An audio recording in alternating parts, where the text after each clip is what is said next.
So the Supreme Court has been asked to review gay marriage, and uh, as soon as it came out, everywhere I heard, "I told you this was going to happen. This I knew we knew this was coming, right?"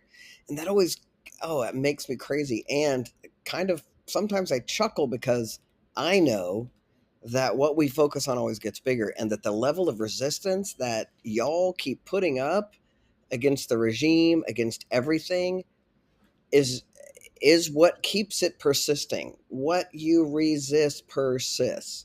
And so one of our big whys around this podcast again is to shift your focus from all that crazy scary shit out there to this, to your awakening, to your whatever it is. I don't and for yourself personally, what I want for you personally is like it's that phrase never say never. If you understand never say never, then you understand that you don't want to put out there, I'll never do this, because it will come for you.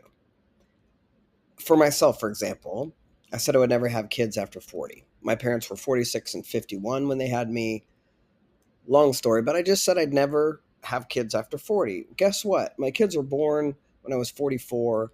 I didn't even get them into my world, and they really until I was like 46, 45, 46. So, right? Never say never. It will come for you because it's energetic. What you push against, what you say never to, you are building a lot of resistance around. And if you individually as a human being can figure out what you're resisting, then you can stop it from persisting by shifting your focus to something else. Because what's happening when you're resisting is you're putting all your focus and energy on what you don't want. Hear me, hear me, hear me. When you are resisting, saying no, and focusing all your energy, you're putting all your energetic momentum towards what you do not want. And then you're mad that you're not manifesting the things you do want in your life. And so, how much, if you take, let's say let's say you sleep 8 hours, let's say 16 hours of your life you're awake, because when you're asleep, I'm not worried about it. But when you're awake, how much of that 16 hours of your awake time are you focused on what you want to create in your life rather than pushing against what you don't want? And when it comes to gay marriage as a collective, and even, he who shall not be named and the evil regime, y'all keep focusing on them and giving them so much attention that, of course, they're still winning it at the top. What we need to do is take right now, in fact, for me, could you please stop focusing on your fear and worry that gay marriage is going to go away? Please. I am a queer person. I am a gay married. Okay. And I'm not freaking out and focusing on my marriage going away. I'm focusing on the love of my marriage.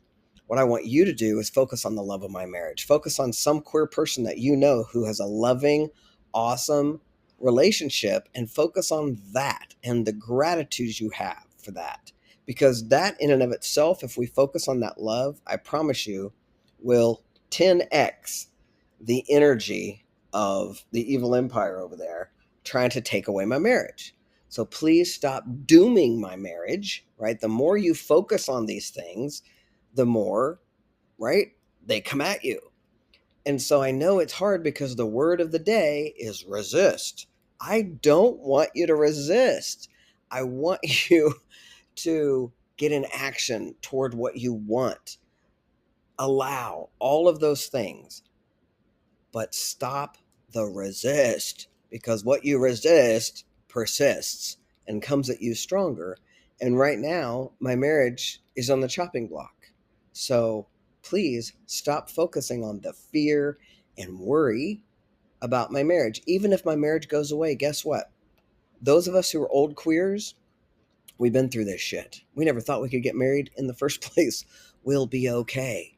But what we need you to do is focus on the love of my marriage, because that is going to be way more powerful than focusing on the fear and the doom and the whoa, because what we focus on, no matter what you think, always, always, always, always expands.